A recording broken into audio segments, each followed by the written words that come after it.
Hey, dementia caregivers, Lisa Williver here from At Home with Dementia.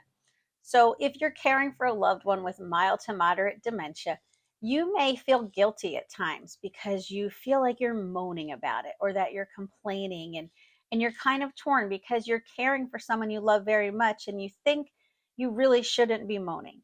But we're here to tell you that as long as you're not moaning in front of your loved one, it's okay. It's okay. If you feel frustrated, that's a feeling you have. And it can be a very frustrating situation when you're caring for a loved one with dementia. So, as you are on this journey with your loved one and things happen that are frustrating or require more work than you planned on, and your day gets ruined, and sometimes your night gets ruined, and it's very easy to moan. You know what? Go with it. Moan for a little bit. What we don't recommend is over moaning.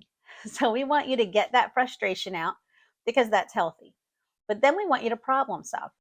We want you to think about what can you do so that this situation doesn't happen again? Or what can you do to make this situation better? So when you are caring for your loved one and something comes up and it's very frustrating, be frustrated, then be a problem solver. For more information, check out our next video. Don't forget to like and subscribe. If you would like some more solutions, tips, and ideas, check out athomewithdementia.com.